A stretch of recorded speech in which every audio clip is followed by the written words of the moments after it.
नमस्कार शेतकरी कांदा उत्पादक शेतकरी बांधवांसाठी आताच्या क्षणाची सर्वात महत्त्वाची आणि मोठी बातमी. कांदा संदर्भातील कांद्याच्या भावात वाढ होणार का, कधी, किती आणि कशामुळे होणार, काय महत्त्वाचे कारण, सविस्तर थोडक्यात संपूर्ण अपडेट बातमी आपण या व्हिडिओच्या माध्यमातून जाणून घेण्याचा प्रयत्न केला. तरी महाराष्ट्रातील तमाम कांदा उत्पादक शेतकरी बांधवांना एकच विनंती, व्हिडिओ शेवटून बघा, अतिशय महत्त्वाचा व्हिडिओ जर आवडला तर नक्कीच लाईक करा. तुमच्या चॅनलचे नवीन असाल तर या ठिकाणी बघितलं तर माझ्या शेतकरी यूट्यूब चॅनलला सबस्क्राईब करून दुसऱ्याला वेकन म्हणजे घंटा सुनका जेणेकरून नोटिफिकेशन तुमच्यापर्यंत पोहोचते. चला तर मित्रांनो व्हिडिओला सुरुवात करतो. समजू शकता कांद्याच्या बाजारात युद्धाचा धक्का बघू शकता. मध्यपूर्व क्षेत्रात सुरू असलेल्या तणावपूर्व परिस्थितीचा थेट परिणाम भारतातील कांदा बाजारात दिसून येत आहे. विशेष निर्यात घटल्यामुळे देशांतर्गत बाजारात कांद्याचा पुरवठा वाढला असून कांदे दर कोसळले आहेत.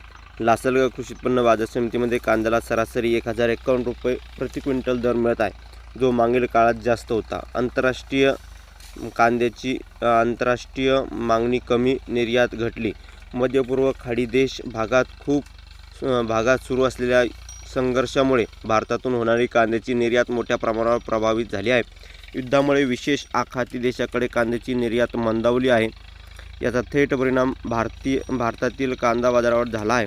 आंतरराष्ट्रीय मागणी घटल्यामुळे कांद्याचा साठा देशांतर्गत बाजारात वाढला आहे आणि परिणामस्वरूप दर घसरले आहेत.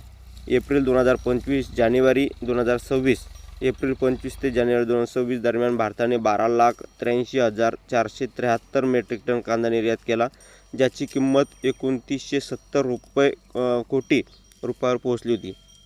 मात्र यानंतर निर्यात घटली आहे आणि देशांतर्गत पुरवठा वाढल्याने बाजारात असंतुलन निर्माण झाले. निर्यात मंदावल्यामुळे कांद्याचा साठा देशांतर्गत बाजारात वाढला आहे. परिणामी कांद्याचे दर घसरले आहेत. काही ठिकाणी कांद्याचे दर उत्पादन खर्चाखाली गेले आहे. यामुळे शेतकऱ्यांना मोठा आर्थिक फटका बसत आहे.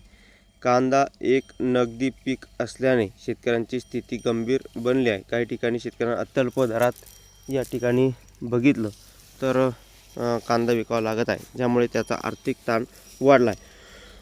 उत्पादक संकटात आणि उपाययोजना करणे आवश्यक बघू शकता. दर घसरल्यामुळे शेतकऱ्यांना उत्पादन खर्च वसूल होत नाही. अशा परिस्थितीमध्ये शेतकऱ्यांची आर्थिक स्थिती अधिकच बिकट होईल.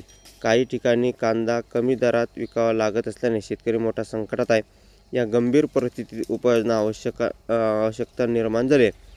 एकंदरीत निर्यात घटली, साठा बदला. खाडी देशामध्ये सुरू असलेल्या अस्थिरतेमुळे भारतातून होणारी कांद्याची निर्यात कमी झाली आहे. परिणामी जो कांदा बाहेर जाणार होता तो देशांतर्गत बाजारातच राहिल्याने कांद्याचा पुरवठा मोठ्या प्रमाणात वाढला आहे. यामुळे बाजारातील संतुलन बिघडले असून कांद्याचे दर कोसळले आहेत.